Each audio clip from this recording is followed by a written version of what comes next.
예, 오늘 이 7장 말씀은 이른바 성전설교입니다. 예레미야의 설교 중에서 이 7장 말씀은 아주 유명한 대표적인 성전 설교입니다. 이 성전설교에 대한 스토리는 26장에 나옵니다. 지난주에 우리 전체 예레미야의 지지난주에 예레미야서의 구조에서 봤죠. 예레미야서는 몇 장까지 있습니까? 52장까지 있습니다. 그렇죠? 그래서 1장부터 51장까지는 예레미야의 말이라고 되어 있으니까 이게 이제 하나이고 52장은 부록이다. 그런 거 봤고요. 그 다음에 1장부터 44장까지는 유다에 관한 이야기죠. 그리고 45장부터 51장까지는 누구에 대한 얘기예요? 이방 나라들에 대한 이야기입니다. 그죠? 그리고 44장까지 이야기 중에서 또 가만히 보니까 몇 장까지?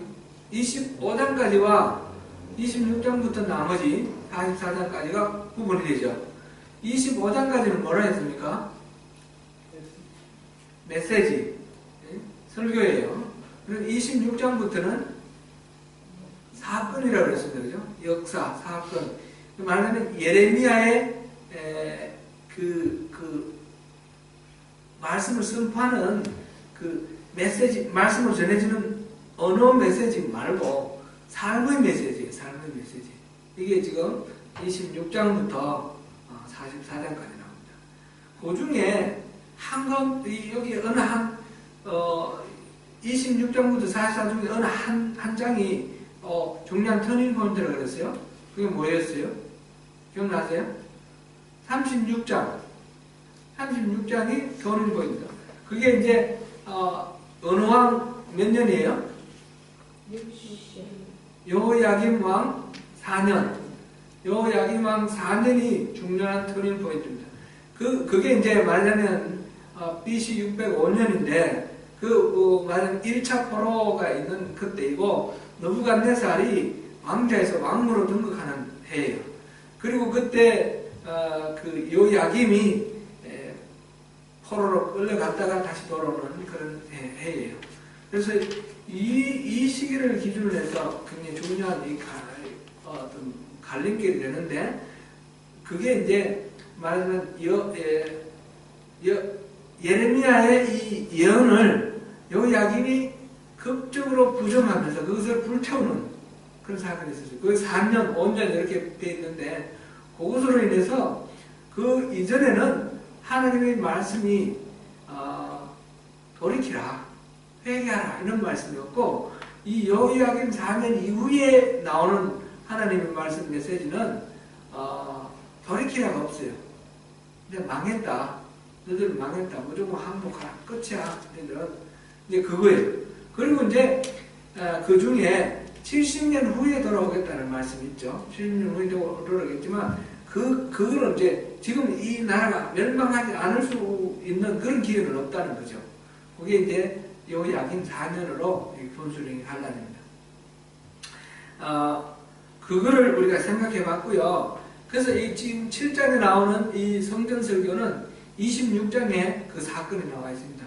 26장에 보면 이 성전 앞에서, 성전문 앞에서 예레미야가 설교를 하고 있는데, 그 청중이 누구냐면 고관들이 나오고 온 백성들이 나오고 그다음 제사장이 나오고 선지자가 나옵니다. 4가지 부류로 나와 있는데, 이때 제사장과 선지자가 예레미야를 잡아 죽이자 그럽니다. 예레미야를 잡아 죽이자 그러는데, 이제 고관들과 백성들이 죽이지 말고 살려놓자 이렇게 나오는 것입니다. 하나님의 말씀을 전한다고 하는 선지자나 또 이 제사장, 하나님과 사람 사이 중간에 있는 이 제사장이 예레미야의 이 선포 말씀에 가장 예민하게 반응하는 걸 봅니다. 근데 말하자면 이런 식이죠. 요즘식으로 표현하면 예레미야가 뭘 하니까 너만 듣냐? 너만 잘났냐? 이런 식의 반응이죠. 그래가지고 특별히 예레미야의 그 예언에 대해서 과민하게 반응하면서 예레미야를 죽이려고 하고 그렇게 합니다. 근데 이제 백성들의 입장에서 오히려 예레미야의 말을 듣고 우리가 참 그거는 우리가 들어야 되겠네 하면서 오히려 그렇게 받아들이는 그런 측면이 있는 것을 봅니다. 그거는 나중에 또 우리 볼 기회가 있으면 보겠고요. 오늘 이 말씀 지금 성전 앞에서 예레미야가 선포하는 이 말씀에 두 가지 메시지가 있습니다. 두 가지 메시지가 하나는 3절입니다. 3절을 같이 한번 읽어볼까요? 하십니까? 만군의 여호와 이스라엘의 하나님께서 이와 같이 말씀하시되 너희 길과 행위를 바르게 하라. 그리하면 내가 너희로 이곳에 살게 하리라. 한마디로 말하면 너희 길과 행위를 바르게 하라. 지금 이 부분 자세하게 뒤에 또 보겠는데 예배에 오는 만약 제사 지내러 성전에 오는 사람들에게 이 제사 이전에 너희 길과 행위를 바르게 하라. 그래야지 이 제사가 의미 있다 그런 뜻이에요. 길과 행위를 바르게 하라. 그게 첫 번째고 여기에 대해서는 5절부터 7절까지 이게 부연 설명이 되어 있습니다. 길과 행위를 바르게 하는 게 뭔지 5절 너희가 만일 길과 행위를 참으로 바르게 하여 이웃들 사이에 정의를 행하며 하면서 길과 행위를 바르게 하는 것이 무엇인지 설명을 해놨어요. 그리고 그랬을 때 혜택이 뭐냐면 그렇게 하면 내가 너희로 이곳에 살게 하리라 이 3절에 나왔는데 7절에서도 내가 너희를 이곳에 살게 하리니 곧 너희 조상에게 영원 무궁토록 준 이 땅이니라. 지금 이 가나안 땅은 이 조상들에게 약속하여 준 땅이에요. 근데 그 땅에 약속대로 너희 살게 해주겠다. 이제 길과 행위를 바르게 할 경우에 그렇게 하겠다라는 약속이에요. 그렇게 안 하면 이건 준 땅은 준 땅이지만 여기 못 살게 하는 거죠. 못 살게. 그렇게 하시겠다는 뜻이에요. 첫 번째 메시지는 길과 행위를 바르게 하라. 두 번째 메시지는 뭐예요? 두 번째 메시지는 4절입니다. 이것이 여호와의 성전이라, 이것이 여호와의 성전이라, 여호와의 성전이라 하는 거짓말을 믿지 말라. 성전 앞에 서서 우리 주일날 예배하러 또 들어오는데 이 앞에 서가지고 안내 서시는 분 이제 계시는데 그 앞에서 여기는 교회 아닙니까? 교회 아닙니까? 지금 막 가로막고 써 있는 거예요. 예루살렘에 성전이 여러 개가 있습니까? 하나밖에 없어요. 그죠? 온 이스라엘 전체 하나밖에 없는 그 성전 입구에서 이거 성전이 아닙니다. 이 성전이 아니니까 성전이라고 하는 거짓말을 듣지 마세요. 지금 그거를 지금 선포하고 있습니다. 그 말에 대한 부연 설명이 8절부터 11절까지입니다. 그 8절부터 11절 보라 너희가 무익한 거짓말을 의존하는도다. 지금 이것이 성전이라는 게 무익한 거짓말이라는 거예요. 그거를 의지하고 여기 와서 지금 제사를 지내는데 너희들 보니까 도둑질하고 살인하고 간음하고 거짓 맹세하고 바알에게 분양하고 알지도 못하는 신들을 섬기고 그러면서 뭐 우상 숭배하고 제 생활은 하나님의 말씀을 멋대로 무시하고 살면서 그러면서 내 이름으로 일컬음을 받는 이 집에 들어와서는 내 앞에 서서 말하기를 우리가 구원을 받았습니다. 구원을 받았다. 그렇게 말한다는 거죠. 여기 와서 제사만 짐승만 잡아가지고 짐승만 바치면 구원 받았다라고 그러는데 그 말, 그게 거짓말이라는 거예요. 그게 거짓말이다. 그런 것을 가증한 일이다. 이렇게 말했고요. 그래서 내 이름으로 일컬음을 받는 이 집을 도둑의 속으로 만들려느냐. 이 도둑놈들이 전부 이어와가지고 우리 구원 받았다니 이 집은 도둑의 속으로 되는 거 아니냐. 이거죠. 예수님이 그 성전 정화하는 거 있죠? 바로 그 사건이에요. 그 사건. 지금 여기 와서 지금 온갖 나쁜 짓 다 하면서 여기 와서 그냥 짐승만 하나님한테 바치면 그럼 구원 받느냐? 거짓말하지 마라. 그런 이야기죠. 지금 이 성전설교 예레미야가 전한 이 하나님 말씀, 이 말씀이 우리 신앙의 중요한 핵심을 담고 있습니다. 중요한 핵심을 담고 있는데 여러 차례 이런 우리가 비슷한 제가 말씀을 전하기도 했고 했는데 다시 한번 여기 보겠습니다. 예레미야를 통해서 하나님 그 시대에 유다, 이스라엘에게 하신 말씀은 무엇인지 또 오늘 이거를 읽고 있는 우리에게 하시는 말씀은 무엇인지 한번 살펴보겠습니다. 먼저 너희 길과 행위를 바르게 하라 하는 이 말씀을 우리가 우리가 좀 잘 살펴보고 이거를 어떻게 우리가 이해를 하고 우리 삶에 적용해야 될지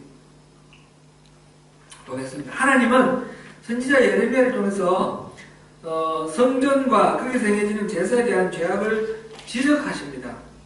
첫 번째 말씀은 성전에 들어가 제사하기 이전에 그 앞에서 길과 행위를 바르게 하라. 마태복음에도 나오죠. 하나님 앞에 가서 예물을 드리기 전에 사화하라. 화해하고 들어가라. 그 말씀과 같은 내용이라 보면 되겠습니다. 길이라는 것은 우리 삶의 방식이에요.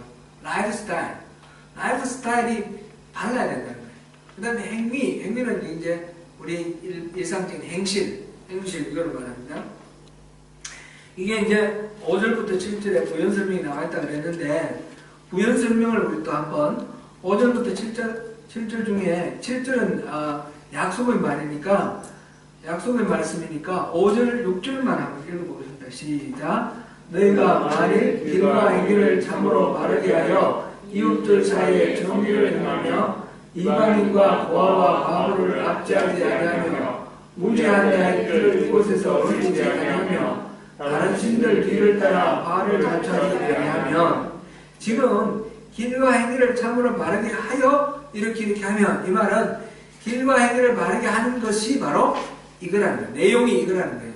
이 내용이 지금 나와 있는 것이 이웃들 사이에 정의를 행하는 것, 이방인과 거하와 과부를 압제하지 아니하는 것, 무죄한 자의 피를 흘리지 아니하는 것, 다른 신들 뒤를 따라 화를 자초하지 않는 것. 이것까지 이렇게 되어 있습니다.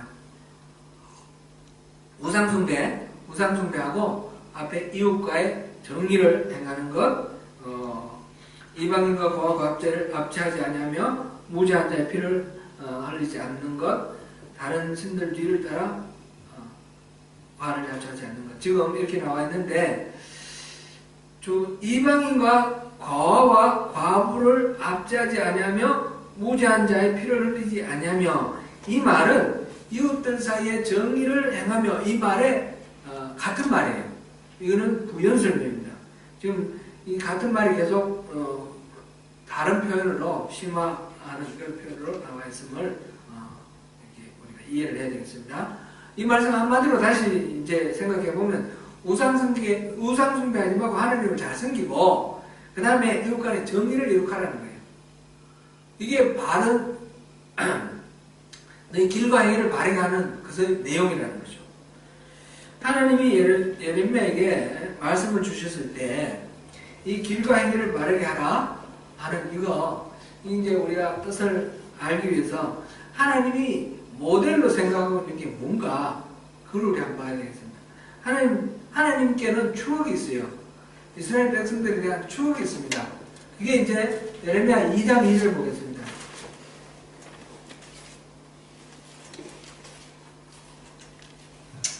2장 2절 같이 읽습니다. 시작. 가서 예루살렘의 귀에 외칠지니라. 여호와께서 이와 같이 말씀하시기를 내가 너를 위하여 내 청년 때의 인애와 내 신혼 때의 사랑을 기억하노니 곧 씨 뿌리지 못하는 땅 그 광야에서 나를 따랐음이니라. 지금 광야 시대를 회상을 합니다. 광야 시대를 이제 애국에서 출애굽해가 나와서 가나안 땅 들어갈 때까지 40년을 청년의 때다.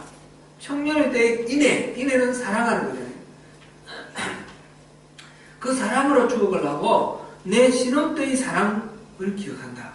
우리가 그 광야에서는 우리가 신혼같이 그렇게 우리 서로 사랑했지. 그때 우리 청년 때 같이 그때 참 풋풋한 그런 사랑을 했지. 지금 하나님이 그렇게 추억을 가지고 환기를 시켜주십니다. 그런데 그 땅은 곧 씨 뿌리지 못하는 땅, 그 광야예요. 광야는 씨 뿌리지 못하는 땅인데, 그게 우리가 생각할 때 참 하나님 그게 무슨 추억이 있겠습니까? 그 이스라엘 사람들 입장에 한번 생각해 보세요. 그 사람들 1세대, 출애굽한 1세대는 가나안 땅에 들어간 사람 2사람밖에 없습니다. 다 죽었습니다. 그 광야는 참 척박하고 힘들고 어려운, 옆에 대적하다가 또 징계당하고 그러면서 고난을 당했던 그런 시대예요. 먹을 것이 없어서 하나님께 울부짖었더니 만나를 주셨지만 그 만나는 맛도 없어요. 그죠? 막 때문에 뭐 고기 먹고 싶다 그럴 때 하나님이 고기를 막 메추라기를 떨어뜨려 주신데 그거 먹었더니 막 신물이 날 정도로 그래요. 뭐 똑같은 반찬 2번, 3번 먹으라 그러면 좀 이렇게 질리잖아요. 그런 시기예요. 그래가지고 이스라엘 사람의 입장에서는 이게 아름다운 추억이 아니에요. 그때 조상들이 다 죽었어요. 그런데 거기서는 농사도 못 짓고 늘 헤맸는데 하나님의 입장에서는 추억이라는 거죠. 추억. 사실은 이스라엘 백성들의 입장에서도 그게 추억거리가 되는 게 정상이에요. 그때는 뭐가 좋았습니까? 이스라엘 사람들이 늘 하나님만 바라봤어요. 매일매일 하나님 주시는 만나를 먹었습니다. 매일매일 구름기둥 불기둥 그 움직임에 따라서 구름기둥 불기둥이 떠오르고 움직이면 자기들도 막 장막을 걷고 움직였고 그게 내려앉으면 그곳에 장막을 치고 머물렀습니다.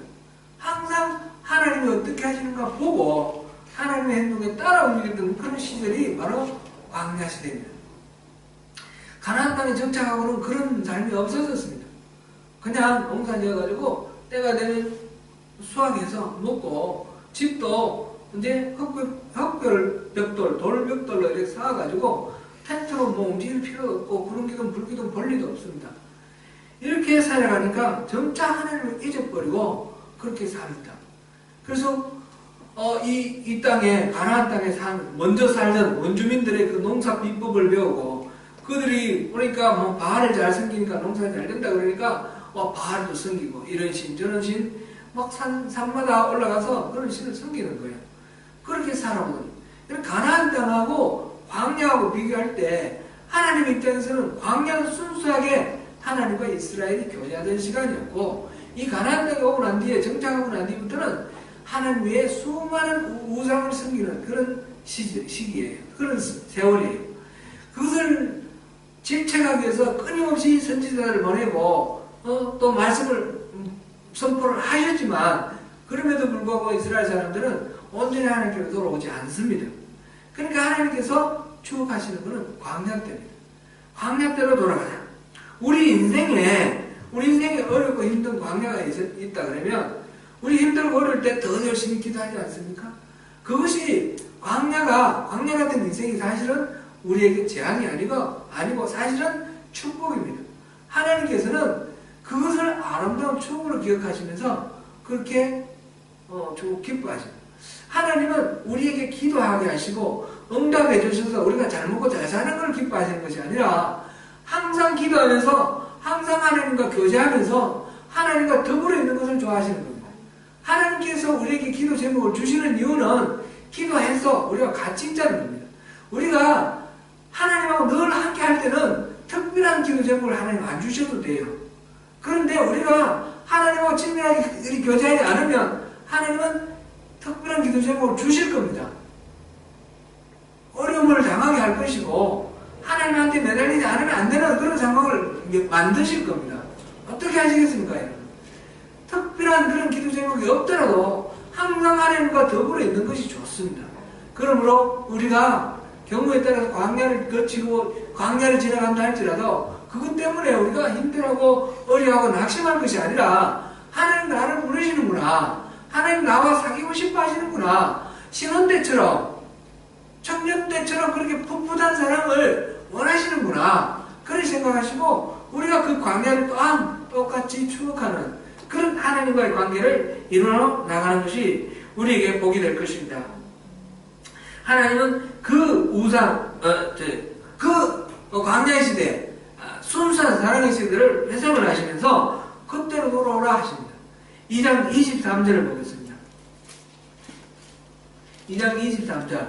지금 이스라엘 사람들은 성전을 지어놓고 그 수많은 제물들을 잡아서 바치는데 하나님께서 뭐라고 평가를 하시는지 보겠습니다. 23절 시작. 내가 어찌 말하기를 나는 너를 믿지 아니하였다 바알들의 길을 따르지 아니하였다 하겠느냐. 골짜기 속에 있는 내 길을 보라 내 행한 말을 알 것이니라. 아랫발은 암낙타가 그의 길을 어디로 다니는 것과 같았으며. 지금 이스라엘 사람들은 지금 가나안 땅에 정착해가지고 성전을 짓고 짐승을 잡아 바치면서 하나님을 섬긴다고 섬기는데, 그런데 바벨론은 이제 산당을 지어가지고 그 산에서 다른 신들을 섬기는 거예요. 뭐 바알도 섬기고 아세라도 섬기고 여러 가지 이 주변 여러 민족들의 그 신을 섬기고 있습니다. 그러니까 겉으로 지금 성전에 가서 예배드리는 그것만, 제사 드리는 그것만 보는 것이 아니라 내 골짜기 속에 있는 내 길을 보라. 골짜기 속에 이 산 저 산 돌아다니면서 우상을 숭배하는 네가 걸어다니는 그 길을 보라는 거죠. 하나님 그걸 다 보신다는 겁니다.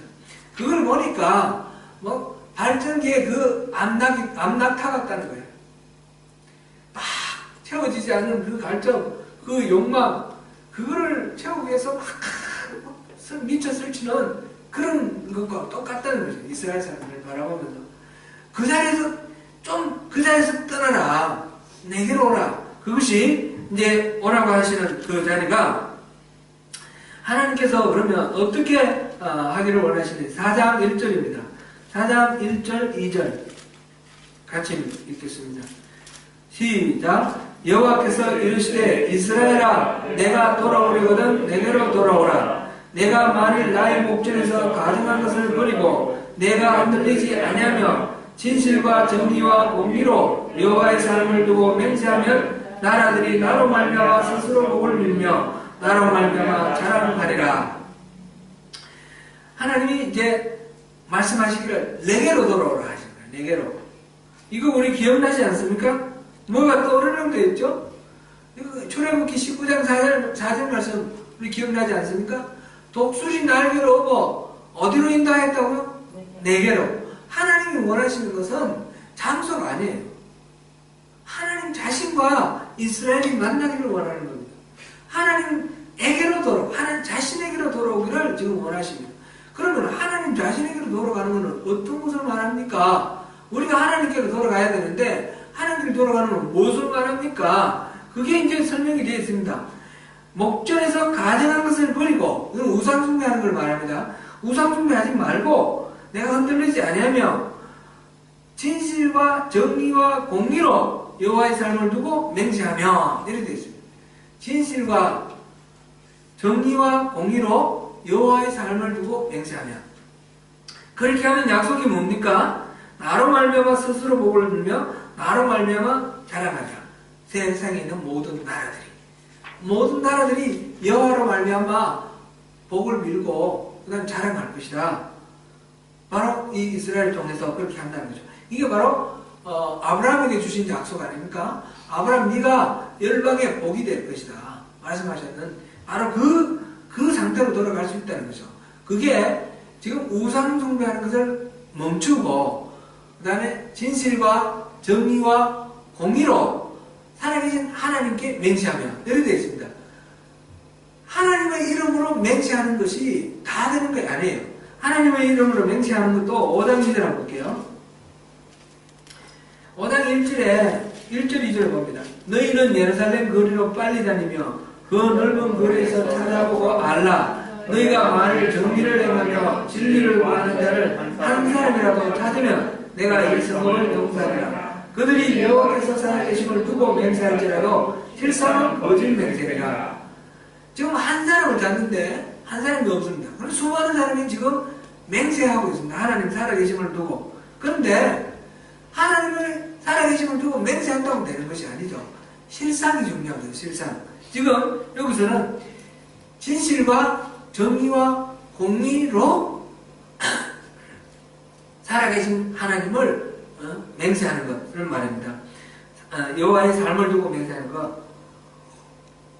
여호와의 삶을 두고 맹세를 하되 진실과 정의와 공의로, 이 공의로 이 말은 공의 안에 뜻입니다. 진실과 정의와 공의 안에 있을 때에, 그럴 때에 이 맹세가 의미가 있는 거죠. 이렇게 하는 것이 하나님께로 돌아가는 거예요. 하나님께 돌아가는 것은 지금 이 맹세하는 걸 빼놓고 보면 진실과 정의와 공의로 돌아갈 때, 그럴 때 우리가 하나님께로 돌아가는 겁니다. 지금 오늘 본문이 뭐였어요? 오늘 본문 첫 번째, 두 가지 중에 첫 번째 메시지, 너의 길과 행위를 바르게 하라. 그런데 길과 행위를 바르게 한다는 게 뭐였습니까? 이웃들 사이에 정의를 행하며, 그 다음에 이방인과 고아와 나그네를 압제하지 않으면, 이렇게 나왔죠. 이 뒤에 나오는 거는 앞에 정의를 행하며를 설명하는 거라고 했습니다. 그렇게 볼 때에 바로 이 같은 말이죠. 하나님께 돌아오는 것이 바로 길과 행위를 바르게 하는 것. 이것이 하나님께 돌아가는 겁니다. 우리가 하나님께 돌아오라, 하나님께 돌아가라 했으니까 너무 막연하게 추상적으로 생각하는 거예요. 이걸 또 특별히 영적으로 생각한다 그러면서 우리가 뭐 어떤 신비한 어떤 체험 이런 것만 자꾸 생각하는 거예요. 근데 하나님께서 이거는 신약에서도 마찬가지예요. 하나님께서 우리에게 요청하시는 것은 삶의 변화예요. 삶의 변화. 삶이 진실과 정의와 공의로 이렇게 변화되는 것을 말합니다. 하나님과의 관계를 회복하는 것인데 삶이 우상숭배를 버리고 하나님께로 돌아가는 것. 여기서 지금 진실과 정의와 공의 이 세 가지 다 이렇게 한번 따져볼 만하지만 오늘은 이 중에 우리가 지금 우리 오늘 본문에 나오는 정의만 있잖아요. 정의만 있으니까 정의만 우리 한번 생각해 봅니다. 정의가 뭡니까? 정의가 한국에서 보니까 몇 년 전에 마이크 샌델인가? 뭐 하버드 대학 그 교수 정의란 무엇인가? 그게 막 베스트셀러가 되고 막 그래요. 그죠? 한국이 그만큼 정의가 무너졌다는 것을 반증을 하죠. 이제 그 나라의 정의가 참 세워져야 되는 건데 이 교회가 지금 우리가 하나님의 길과 행위를 바르게 하는 것, 하나님께로 돌아가는 것이 뭐냐 할 때 정의가 세워지는 것, 이웃 간의 정의가 세워지는 것이라고 했습니다. 이 정의라는 말의 의미를 좀 생각해 봐야 되겠습니다. 이 정의라는 단어는 이 구약 성경에 나오는 이 정의라는 단어는 히브리 말로 미시파트라는 뜻입니다. 미시파트라는 말입니다. 미시파트라는 말은 다르게 또 판결, 재판 이렇게도 사용이 됩니다. 정의, 판결, 재판. 우리 이 나라 법무부가 뭐죠? Department of Justice, 그죠? 정의 부서라는 거예요. 정의의 부서. 그 Justice는 재판하고 관련이 있는 거예요. 정의는 재판하고 관련되어 있습니다. 시스테믹하고 그 다음에 법적인 것과 관련이 되어 있습니다. 옳은 것은 옳은 건데 공의는 righteousness라고 하잖아요. righteousness는 신학적이거나 양심적인 그런 측면에서 말하는 거고 이 justice는 법적인 제도적인 부분을 말하는 겁니다. 근데 여기 이제 약간 차이가 나는데 비슷한 겁니다. 일단 정의를 보는데 정의는 재판과 관련이 있다라는 말씀을 먼저 우리가 기억을 해야 되겠습니다. 그리고 이 정의라는 말, 미시파트라는 게 동사 시파트라는 말, 동사에 미라는 명사형이 붙은 거예요. 근데 시파트라는 이 동사가 목적어를 고아와 과부, 나그네, 이방인 이게 목적어가 들어오면 그냥 고아를 재판한다, 과부를 재판한다 이런 식으로 번역하지 않습니다. 뜻의 의미가 달라집니다. 영어 성경에도 그냥 재판한다라고 judge라고 나오지 않고 defend for, 변호한다 이런 뜻으로 나옵니다. 고아를 변호한다 이렇게 나와 있습니다. 우리 성경에는 그것이 신원한다 라고 그렇게 번역이 되어 있습니다. 신원한다. 신원한다라는 것은 그 별신자에다가 원한 할 때 원자, 원한 맺히고 얽히고 썰킨 그 원을 풀어주는 거, 그게 이제 신원이에요. 신원. 억울함을 풀어주는 거예요. 곧 정의, 미시파트는 고아, 과부, 외국인 등 부당한 일을 당하는 사회적 약자가 억울함을 당하지 않게 하는 그런 옳음을 말합니다. 솔로몬이 왕이 오르고 기본산당에서 1,000번제를 드렸습니다. 그랬을 때 하나님께서 기뻐하시면서 네 소원을 말하라 그랬습니다. 소원을 말하라 그랬더니 솔로몬이 내가 왕이 되었는데 아직 나는 어린데 이 많은 백성을 하나님께서 나를 왕으로 삼아주셨는데 내가 어떻게 다스립니까? 내 이 백성들을 바르게 재판할 수 있도록 듣는 마음을 주십시오. 그렇게 하나님께 요청을 했습니다. 하나님께서 그 요청을 가상하게 여기시고 그 지혜, 듣는 마음, 지혜를 주시고 그리고 그 다음에 부귀와 그리고 또 영광까지 주셨다. 장수까지 주셨다. 그렇게 되었습니다. 그 솔로몬이 구한 듣는 마음, 재판을 위해서 듣는 마음, 이것이 바로 여기서 말하는 정의입니다. 정의. 솔로몬은 정의롭게 재판하기를 원하는 겁니다. 그래서 이 어떤 우리 겉으로 봤을 때는 잘 모를 수 있습니다. 잘 모를 수 있는데 그리고 약자들은 자기 의견을 충분히 다 말하지 못합니다. 강한 사람들은 기회도 많고 그렇지만 약자들은 그 기회도 없고 그렇습니다. 그런 것들을 잘 가려서 잘 듣고 바르게 나라를 세우고자 그렇게 듣는 마음을 구했습니다. 이 듣는 마음을 구하는 기사 바로 다음에 나오는 이야기가 뭔가 하면 두 명의 창기가 왕에게 찾아와서 이 아이가 각각 다 아이를 낳았는데 하나는 깔아 죽였다는 거죠. 살아남은 이 하나가 누구의 아이냐 그걸 판결해 달라는 거죠. 그 아주 지혜롭게 잘 판결을 했지 않습니까? 뭐 서로가 막 주장을 하니까 그러면 반 갈라서 주라 그러니까 진짜 엄마는 생명이 중요하지. 그래서 내가 포기하겠습니다. 내가 아닙니다. 그러면서 하는 걸 보고 이 사람이 진짜다. 이렇게 판정을 해줬지 않습니까? 그 말로 표현되지 않는 모든 것, 그 속에 들어있는, 내면 속에 들어있는 모든 감정이라든지 모든 반응의 그 아우성, 그 소리를 다 듣는 거예요. 다 듣는 그것이 바로 참된 지혜라는 거죠. 그렇게 말해주는 것, 이것이 바로 정의입니다. 정의. 한국에서 지금 영화가 나왔는데 I Can Speak라는 영화가 나왔다고 해요. 저는 뭐 보지는 못했는데 한번 이쪽으로 오면 한번 보고 싶어요. I Can Speak는 위안부 문제를 영화로 만든 겁니다. 위안부에 대해서는 요즘 또 뭐 어떤 그 학자들 박규환가 그 학자 보니까 위안부는 뭐 일제가 군사적으로 강압적으로 끌고 간 것이 아니다. 그 중에는 말하자면 자발적으로 돈 벌려고 자발적인 성매매에 나간 것이다. 뭐 이렇게 또 하는 그런 것도 있어요. 일제가 아직까지도 그 나라가 조직적으로 그 위안부를 동원해가지고 군대에 성노예로 삼았다는 걸 인정을 안 하는데 우리나라 사람들 중에도 그게 동조하는 사람들이 있더라고요. 근데 이거는 정말 답답한 얘기예요. 제가 어릴 때만 해도 우리 동네에서 그런 얘기를 들었어요. 위안부가 처음에 끌려갈 때는 못 모르고 끌려갔는데 이제 이게 어디로 가는 게 소문이 났어요.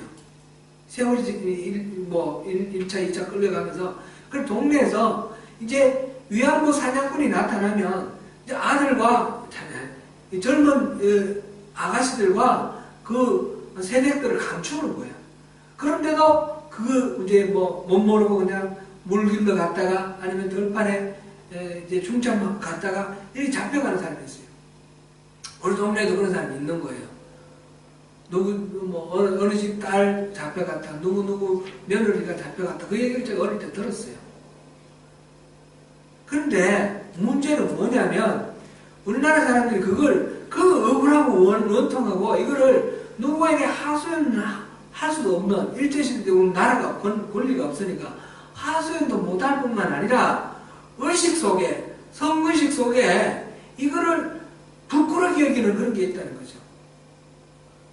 우리 옛날에 그 병자호란, 지금 남한산성 영화도 있다고 그러는데, 병자호란, 그 여진족이 청나라를 세우고 우리나라를 쳐들어왔잖아요. 쳐들어와가지고 우리나라를 정복하고 수많은 사람들, 30만 명 정도를 포로로 끌고 갔어요. 그중 많은 사람들이 여자가 있어요. 여자들은 말하자면 성적인 놀이로 그렇게 쓰였어요. 노예로도 쓰였고 그렇지만 그래서 그거 갔다가 돌아온 사람이 있어요. 이 몽골 때도 그랬고 몽골이 우리를 침략했을 때도 그랬고 이제 청나라 때도 그랬고 이렇게 갔다가 나중에 이제 석방이가 돌아왔는데 돌아와서 고향으로 돌아온 사람 돌아올 한자 고향 향자, 환향녀예요. 환향녀. 고향으로 돌아온 여자. 근데 그 환향녀가 욕이 됐잖아요. 그거를 그 억울하고 불쌍한 그 사람 끌려가 얼마나 부모가 보고 싶고 얼마나 고향이 그렇겠어요? 그래 걸어 이렇게 찾아 수천 리를 찾아서 다시 돌아왔는데 그걸 부모도 반기지 않고 형제도 반기지 않고 동네 사람도 반기지 않는 거예요. 환장년이라고 그러면서 욕하는 거예요. 그게 우리의 그 왜곡된 선거식이에요. 이게 이제 유교적 영향도 있을 거고 여러 가지 있는데 왜곡된 선거식인데 일제시대 때 위안부가 끌려갔을 때도 그런 겁니다. 그래서 우리 동네 그 끌려간 사람들 자식 잃고 며느리 잃었는데 부끄러워서 그 동네 못 살고 이사를 간 거예요. 이게 상상이나 됩니까? 그럼 이사를 갔어요. 우리 의식이 이렇게 왜곡되어 있어요. 그러니까 전쟁이 끝나고 이 사람들 중에 많은 사람들은 살해를 당했습니다. 위안부로 끌려간 사람들 중에 많은 사람들이 살해를 당했는데 살아남아서 돌아온 사람도 고향으로 못 갑니다. 자기 가족에게로 못 갑니다. 모르는 곳에 숨어서 그런 세월을 보냈습니다. 이거 사실 부끄러운 일이 아니고 너무너무 원통하고 억울하고 위로받고 또 도움을 받아야 되는 그런 보호받아야 되는 그런 상황임에도 불구하고 그렇지 못하고 내쳐지고 그렇게 오히려 손가락질 당하니까 그걸 드러내서 말도 못하고 숨어서 그 나름대로 이렇게 살다가 경우에 따라서는 결혼을 한 사람도 있고 못한 사람도 있고 세월이 많이 흐르고 난 뒤에 그리고 45년에 해방됐으니까 이게 95년이니까 처음 이제 고백을 했으니까 한 50년이 지났잖아요.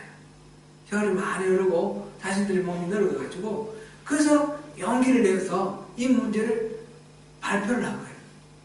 그런데 처음에는 그걸 누가 그게 있어도 그 얘기를 말할 수가 없는 거예요.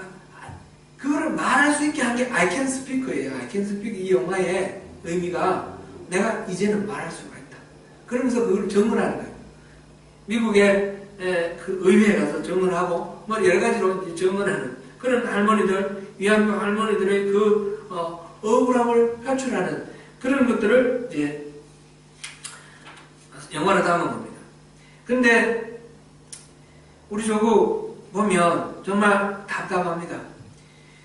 정부가 그들의 그 아픔을 정말 공감해주고 정부가 그걸 보호해주고 그걸 감싸줘야 하는데도 그 정부가 그거를 제대로 역할을 못하고 돈 몇십억 받고 그걸 저쪽에서 사과를 받기를 원하는데 이 당사자들한테 물어보지도 않고 화해를 해버리면 어떻게 되는 거예요? 이거는 정치의 문제가 아니에요. 세월호 유가족들이 아직도 사건의 진상을 규명해달라고 요청합니다. 수백 명이 죽었습니다. 304명이 죽었는데 250명이 학생들입니다. 죽었는데 움직이지 말라고 나가지 말라고 그래가지고 죽었는데 이 사람들이 그때 그 큰 배가 왜 그래 넘어졌는지 아직 정확하게 진상이 규명이 안 됐습니다. 뭐 중간에 급변침이 있고 뭐 그러는데 그 기관사는 왜 바뀌었으며 여러 가지 아직 의문이 안 풀리는 게 있는데 그 진상을 규명하자고 그러는데 가진 수단을 다 동원을 해서 진상 규명을 방해하고 그러고 있습니다. 교회가 그것을 그 진상 규명하는 사람들을 욕하고 좌빨이라고 그러고 정북이라고 그러고 그러는데 교회가 앞장섭니다. 이거는 정치의 문제 아닙니다. 하나님의 정의의 문제. 삼성전자 반도체 라인에서 백혈병 환자들이 막 속출을 합니다. 그게 지금 현재 뭐 수십 명이 되는데 그 사람들 이게 반도체를 만드는 과정 속에서 산재다, 산업재해다 그거 인정해달라고 그러는데 그게 인정이 안 됩니다. 그것을 위해서 십수년 동안 지금 재판을 하고 또 뭐 이렇게 하고 있습니다. 우리 조국 보면 사회 구석구석에 스스로 자신의 억울함을 이렇게 다 말하지 못하는 사람들 그들에 대한 그들의 어떤 아우성이 이렇게 가득 차 있다는 걸 느끼게 됩니다. 제가 대학교 다닐 때에 저거를 했습니다. 야학 선생을 했습니다. 야학 선생을 했는데 그래서 오는 학생들이 저보다 나이 많은 주로 나이 적은 사람도 있고 많은 사람도 있고 뭐 17, 18부터 25, 26, 27까지 이제 여공들이 많이 있어요. 여공들이 많이 있는데 이들이 너무너무 열악한 거예요. 법으로 정해져 있는 그런 어떤 근로조건 지키는 데가 없어요. 휴가도 주지도 않고.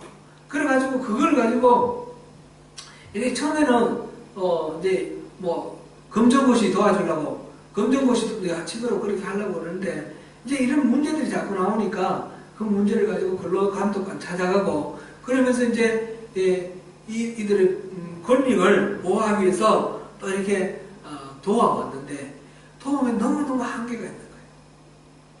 그래서 이걸 어떻게 해야 되나 그런 노조를 만들도록 도와주고 근데 노조를 만들고 자기 권익을 주장하고 이렇게 뭐 근로감독관 찾아가고 그러면 다 빨갱이래요. 그리고 탄압을 하는 거예요. 탄압을. 너무너무 참 안타까운 일들이 많습니다. 그거는 제가 야학을 하던 그 30년 전이나 오늘날이나 사이는 좀 있지만 본질적으로는 그대로예요. 하나님은 우리 그리스도인들에게 하나님께로 돌아오라고 하시는데 그것은 단순히 교회 다녀야 된다 그런 말이 아닙니다. 어떤 신비 체험을 하자 그런 뜻도 아닙니다.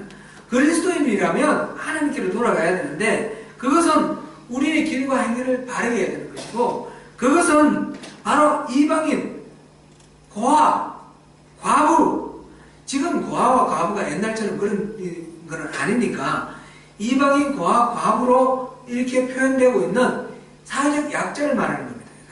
오늘날 한국 같으면 이 이방인, 외국인 근로자 이런 것까지 포함할 수도 있겠죠.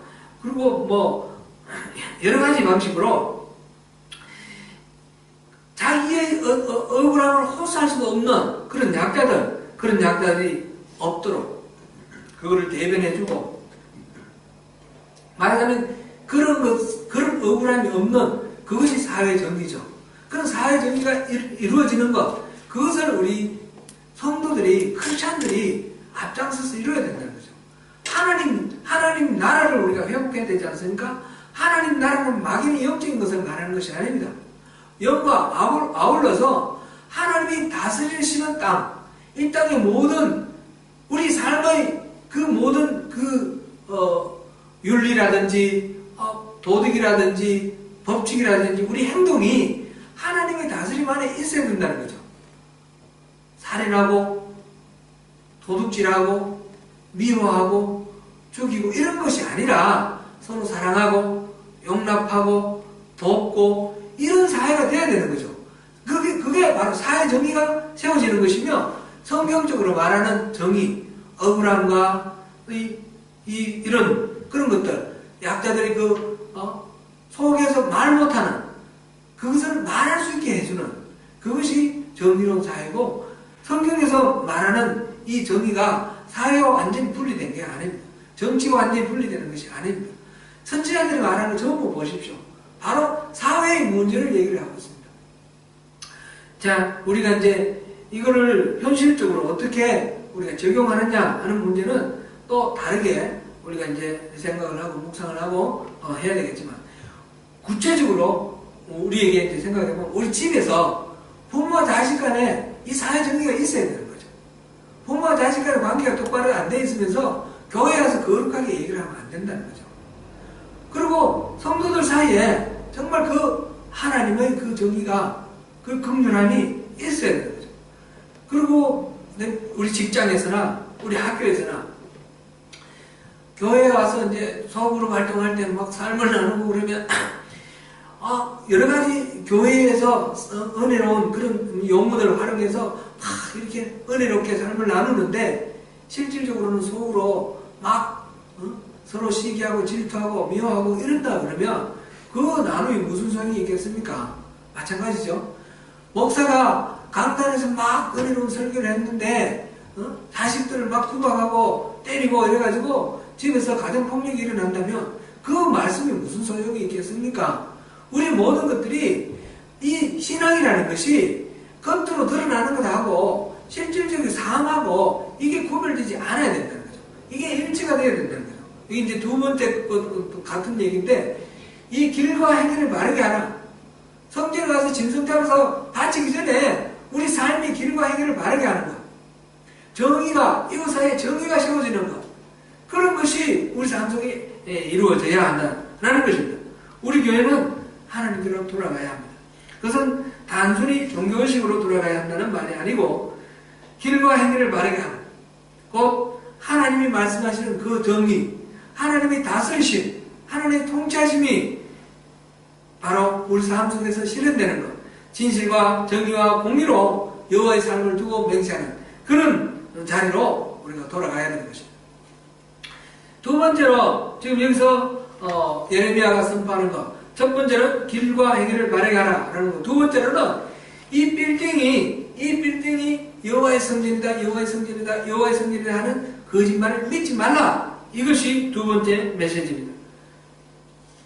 왜 성전을 여호와의 성전이라고 하는 것을 거짓말이라고 했습니까? 8절에서 보니까 이런 것들이 무익한 거짓이다. 거짓에 의존하는 거다. 그렇습니다.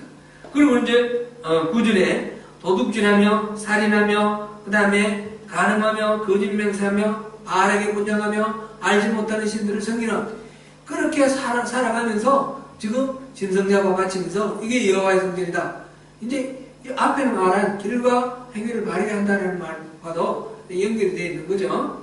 그래서 우리가 예배가 이 성전에 와서 정성스럽게 짐승을 잡아 바치는 거, 이거로 예배가 올바른 예배라 이렇게 생각하는 것 그 자체가 오산이라는 거죠.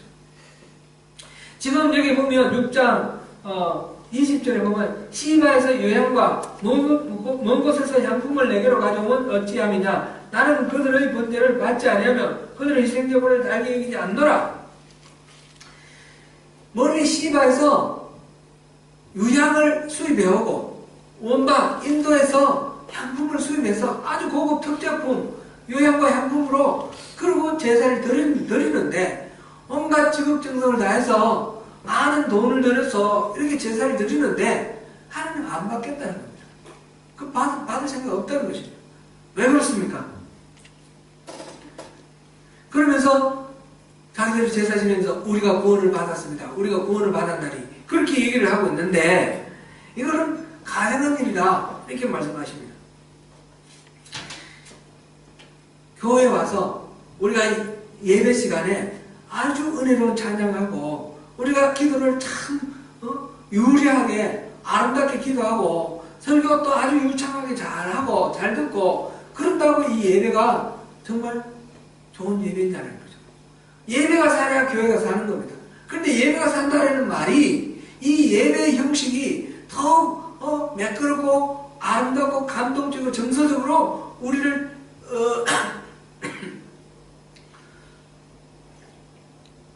감동시키며 이렇게 흘러가는 것이 그게 살아있는 예배냐, 그게 좋은 예배냐, 그런 게 아니다. 그게 거짓말이다. 이런 말입니다.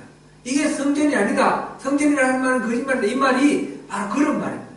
우리가 오늘날 우리 예배 드릴 때 이게 진짜 예배다라고 할 때 우리가 들여다 봐야 될 것이 있는 것입니다. 그러면서 하시는 말씀이 지금 우리가 오늘 본문을 하지 않았지만 12절 이후에 나오는 말씀이 실로에서 내가 행한 것 다 보라. 내가 그렇게 하겠다 그랬습니다. 실로에서 행한 것이 뭡니까? 이거 사무엘상 3장에 나오는 이야기죠.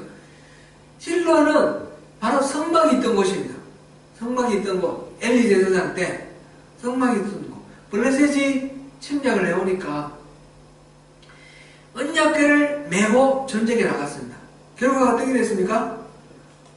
전쟁에서는 지고 수천 명이 죽고 언약궤는 뺏기고 실로는 그 위에 폐허가 됩니다. 그렇게 하겠다는 것입니다. 이게 무슨 이야기입니까? 실로에서 왜 그런 일이 일어났습니까? 언약궤를 왜 메고 갔습니까? 이스라엘 사람들이 생각할 때는 모든 이스라엘의 출애굽 과정에서 행진할 때 맨 앞장선 게 뭡니까? 언약궤가 앞장섰습니다. 요단강을 건널 때 뭐가 앞장섰습니까? 언약궤가 앞장섭니다. 언약궤가 앞장서니까 요단 강물이 멈췄습니다.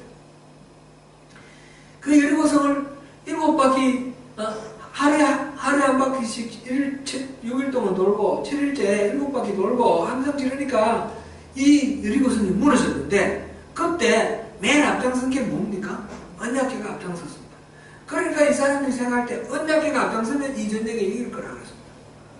뭐가 잘못됐습니까? 언약궤는 항상 그렇게 해왔는데 왜 이번에는 빼앗겼고 이번에는 왜 문제가 됐습니까? 언약궤에 능력이 있습니까? 그게 아니죠. 하나님이 능력의 주인이시죠. 언약궤 자체는 그냥 물건일 뿐입니다.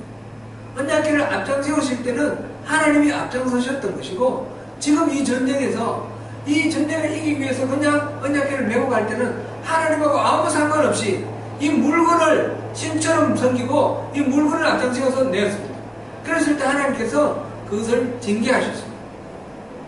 그래서 이 전쟁에서 지게 하셨고 그 언약궤가 빼앗기게 하셨습니다. 물론 블레셋 그 이방인들이 이 언약궤를 엿보이지 못하도록 그 언약궤가 있는 곳마다 재앙이 일어나게 하셨습니다. 그런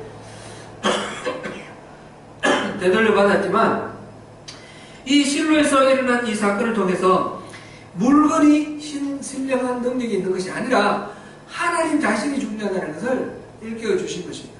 지금 여기 성전이다 성전이라고 그랬는데 이 성전이라는 빌딩이 중요한 게 아니라는 거죠. 그 앞에서 짐승을 잡아 바치는 그것이 중요한 것이 아니라는 거죠. 그것을 하나님 계셔야 되는 것이고 하나님과 이스라엘 백성들과의 이 관계 처음 그 광야시대 때 신혼 때와 같이 청년 때와 같이 서로 사랑하고 임해하는 그런 풋풋한 그 아름다운 추억의 그 시대로 돌아가는 그런 친밀한 사랑의 관계가 맺혀져야 되는 것이지 그것 없이 하나님하고 상관없이 겉으로는 하나님 앞에 와서 이 성전에서 짐승 잡아 바치고 우리는 구원받았습니다. 그런데 속을 들다 보니까 온갖 다른 신들 자기가 알지도 못하는 신들을 섬기고 도둑질하고 간음하고 살인하고 자기 멋대로 자기 욕심을 채우고 그렇게 하나님이 하지 말라고 하시는 것들은 몽땅 다 하면서 하나님의 뜻하고 아무 상관없이 그렇게 살아가면서 인생 속에서 하나님은 전혀 없는 것처럼 살아가면서 성전에 와서 성전에서 예배 드린다고 해서 그 성전의 예배를 하나님이 받으시겠냐는 겁니다. 그것은 아니라는 거죠. 그 성전은 성전이 아닙니다. 그 제사는 제사가 아닙니다. 오늘날 우리 삶도 마찬가지입니다. 우리가 주님 앞에나 아무리 거룩하게 기도하고 아무리 아름답게 찬양하고 아무리 아름다운 설교 말씀을 듣고 또 선포하고 할지라도 그것이 우리 삶과 구별되어 있다 그러면 삶과 동떨어져 있다 그러면 이거는 예배가 아름다운 예배가 될 수 없고 하나님이 받으시는 그런 예배가 될 수가 없습니다. 이것이 바로 실로가 바로 율법주의의 대표죠. 우리가 갈라디아서를 통해서 제가 성경교회에 오면서부터 지금까지 계속해서 우리가 말씀을 선포하면서 생각하는 것이 그거 아닙니까? 이런 하나님과 어떤 관계가 없이 그냥 종교의식으로 하는 그런 신앙생활을 우리 청산하고 그만두자는 거죠.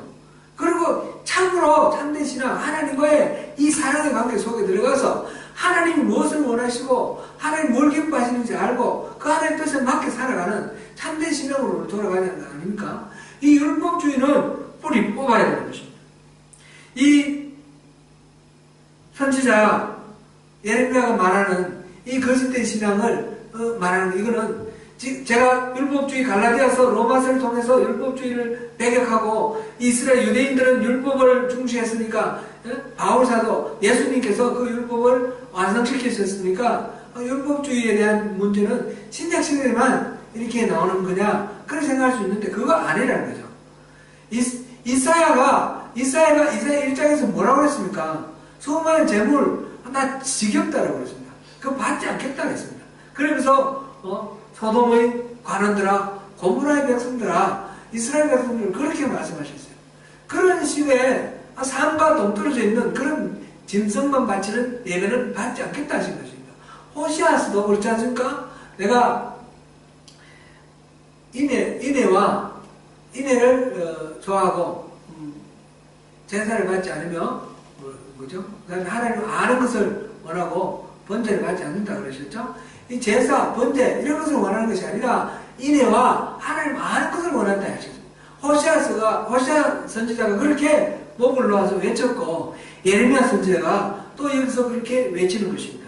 4장 3절 4절을 우리 한번 보겠습니다.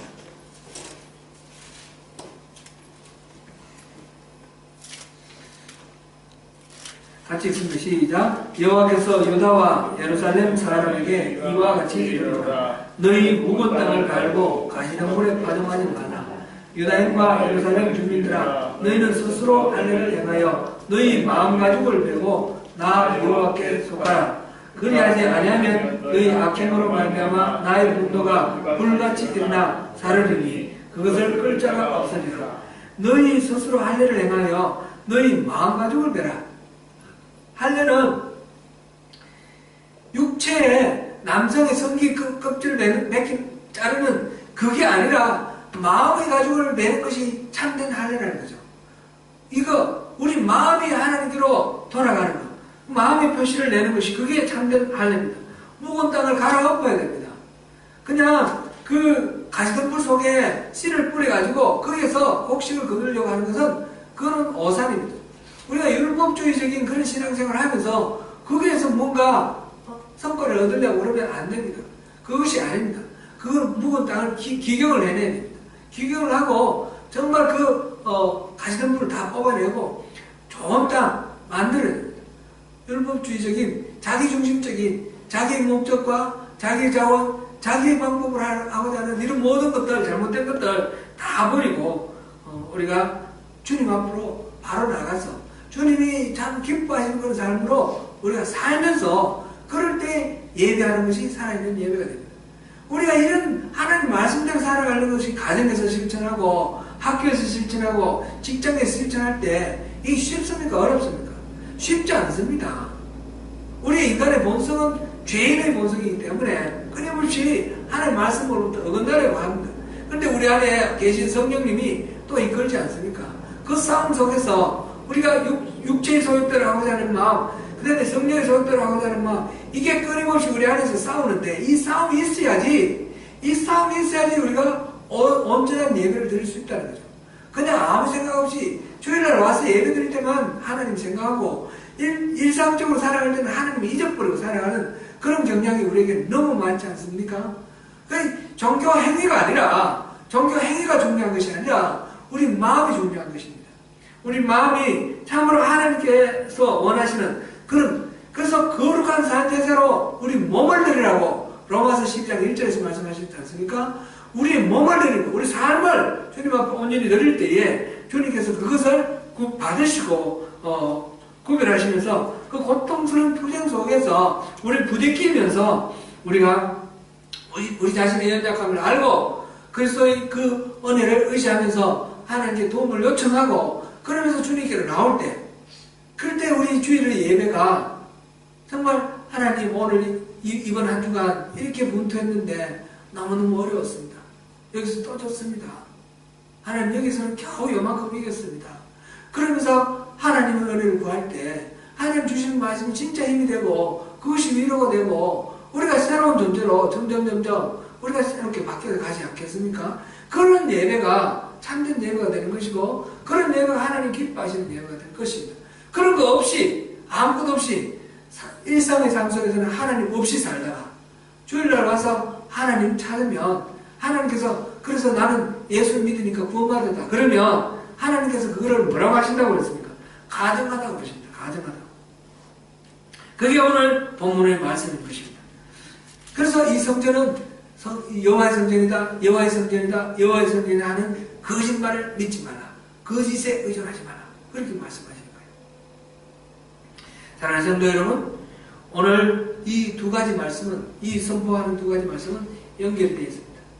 길과 행위를 바르게 하라. 이 하라와 하지 말라인데 하라. 여러분 길과 행위를 바르게 하라. 하지 말라는 이 거짓된 예배, 거짓된 성전 이거를 믿지 말라. 이것입니다. 우리 개인의 삶 속에서 또 우리 이웃과의 관계 속에서 이 정의라는 거, 이 공의와 정의 다 마찬가지입니다. 결국은 이웃에 바르게 이 정의를 행하는 것이 하나님과 나와의 관계가 바로 세워지는 겁니다. 그 자리로 돌아오라는 겁니다. 하나님은 나에게로 돌아오라 그랬는데 나와의 바른 관계 속으로 오라. 그것이 오로지 하나님만 찾고 주여 할렐루야만 찾는 것이 아니라 우리 삶의 현장 속에서 하나님의 통치가 일어나는 겁니다. 나를 다스리고 또 이 내가 있는 이 삶의 자리를 다스리시는 하나님 통치가 일어나는 것. 하나님 나라가 실현되는 것. 그거를 하나님이 우리에게 요청하시는 것입니다. 성전에 와서 예배 드렸으니 구원받았다는 1차원적 사고에서 머물러서는 안 됩니다. 우리 예배가 하나님이 받으시는 예배가 되기 위해서 우리 삶이 예배가 되어야 합니다. 우리끼리 모여서 은혜로운 교회 영혼을 써가면서 분위기 좋게 쉐어링하는 것이 중요한 것이 아니라 실제 삶의 현장에서 말씀을 적용하고 실패와 성공을 통해서 하나님의 살아계심을 경험하는 우리 모두가 되어야 하겠습니다. 참된 예배, 삶의 예배를 통해서 매일매일의 삶을 주님의 은혜를 풍성하게 채우시는 저와 여러분 되시기를 축원합니다.